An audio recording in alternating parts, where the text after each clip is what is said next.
সপ্তদশ শতাব্দী, আমাদের ভারতবর্ষ। সেই সময় মুঘল সাম্রাজ্য তার জাল্লুসের শিখরে। সম্রাট শাহজাহানের রাজত্ব, চারিদিকে শিল্প, স্থাপত্য, সংস্কৃতির ফুল ফুটেছে।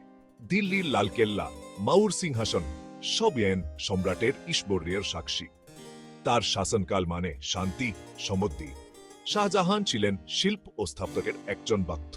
নিজে ছিলেন খুব রুচিশীল। তার সময়ে অনেক মসজিদ, সমাধি, প্রাসাদ তৈরি হয়েছিল।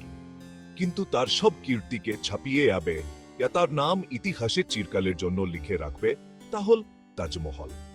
এক অদ্ভুত প্রেমের স্মৃতি, এক অতুলনীয় সৃষ্টি। সম্রাট শাহজাহানের জীবনে তখন একজন নারীর আগমন, মুমতাজ মহল। তার আসল নাম আরজুমন্দ বানু বেগম। অপরূপ সুন্দরী, বুদ্ধিমতী এবং ধার্মিক মুমতাজ ছিলেন শাহজাহানের সবচেয়ে প্রিয় স্ত্রী। তাদের প্রেম কাহিনী হেন রূপকথার গল্পের মতো, এক অনন্য প্রেম। রাজা এবং রানীর এই অমর প্রেম আজও সকলকে মুগ্ধ করে। তারা একে অপরকে অনেক ভালোবাসতেন। মুমতাজ ছিলেন শাহজাহানের সবচেয়ে কাছের মানুষ, তার বিশ্বস্ত পরামর্শদাতা। রাজনীতি থেকে শুরু করে নিজেদের জীবনের সব সিদ্ধান্তেই তারা পরস্পরের উপর ভরসা করতেন।